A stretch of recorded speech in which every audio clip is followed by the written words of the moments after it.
In 600 meters, turn left onto Arthur Highway. Okay. This morning I'm on my way into town to Hobart, and I'm going in for the global climate strike. It's just something I really wanted to do. Obviously we've been spending a fair bit of time traveling the world, and particularly Australia. And I love Earth and I want to protect it, and I want to show people how beautiful it is so maybe they can protect it as well. And so that's one reason why I want to go show my support. You don't believe that climate change is real and all that stuff, and that's fine, everyone has their own opinion. But in these sort of cases, we need to take the precautionary principles.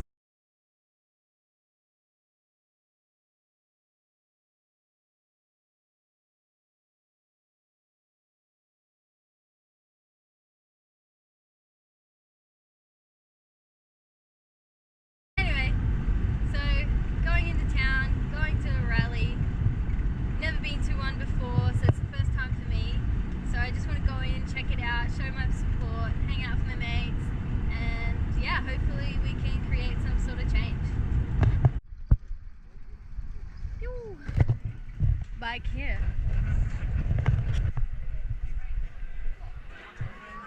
There we go, we're starting to move.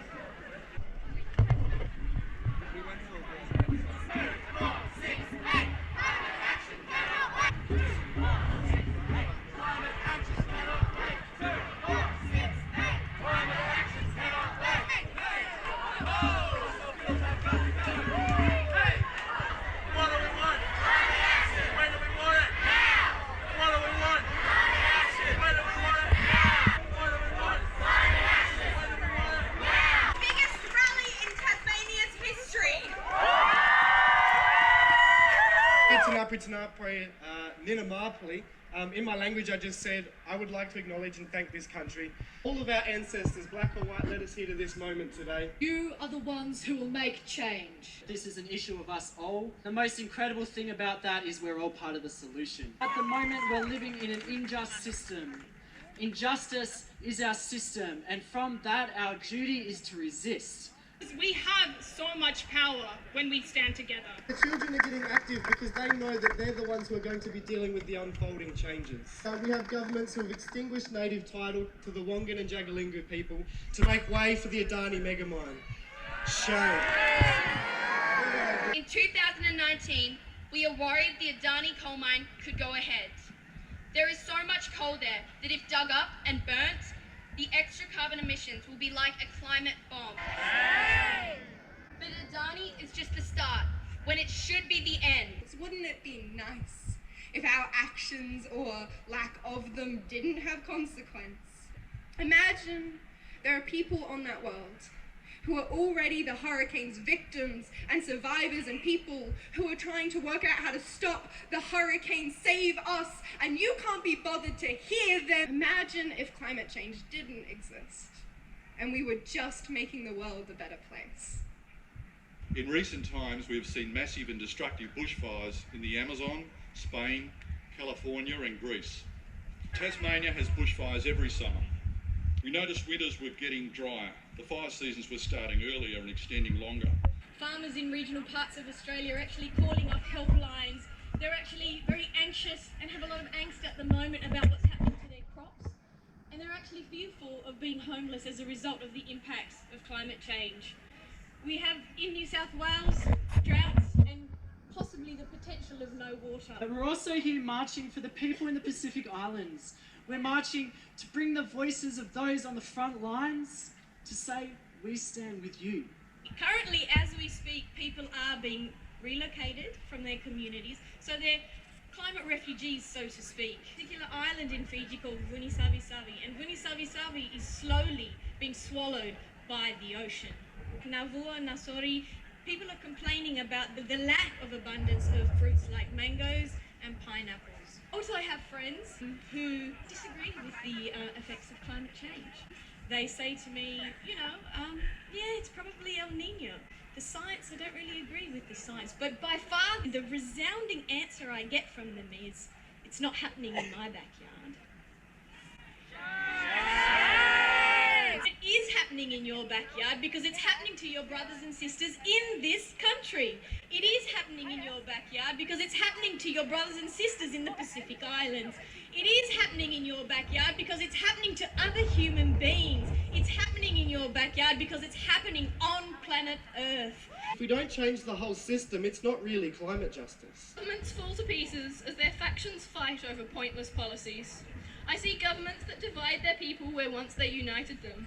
And I see teenagers who are better leaders than the governments they lobby, yet who are forced to rebel in order to have their voices heard. But I also know that we can change. We only have a decade, but I believe we can do it.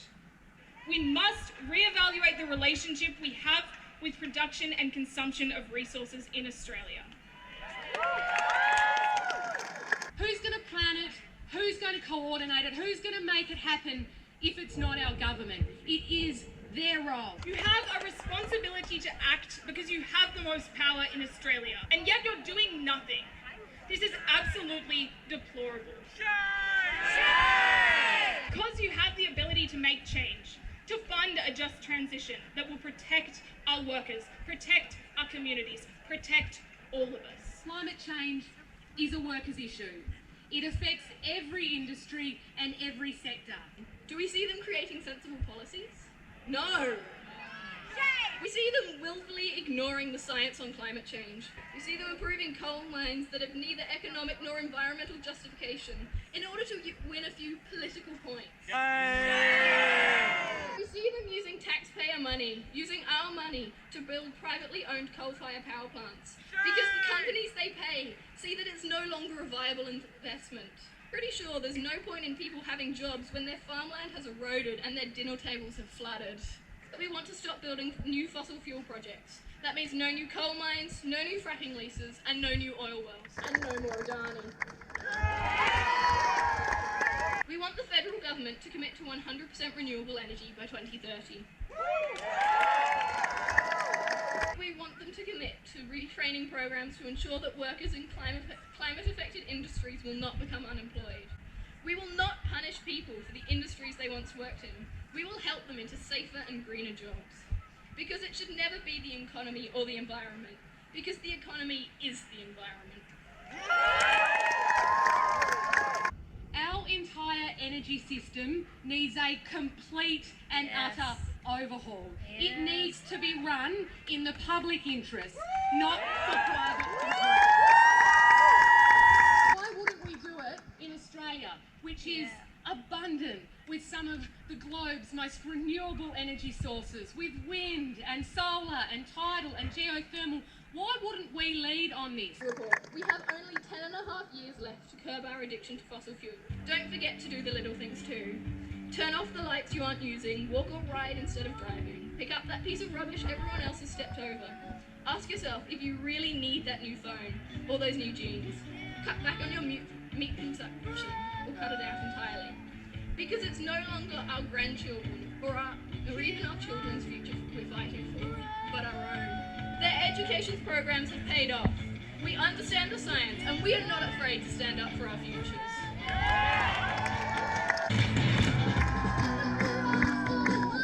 Let's fight for hope, for change, and a better future for us all. We're just walking back to our bikes from the climate strike. That was pretty cool. What do you guys think? Yeah? Do you like it? Me and Dan were like walking along in the march and the energy just felt intense. Like it was so good. So many people wanting the same thing. Really positive, chanting along. Yeah, it's nice to like kind of just unite with a whole bunch of like-minded people. 22,000 people there. 22,000 people. You can really feel it. Beautiful. Good work, Tassie. It's amazing. And this is just the start. Yeah. You gotta keep going. Do the best you can, even if it's only a little. And we can get somewhere with this. I just wanted to take this time to show you my red helmet. Pretty sweet.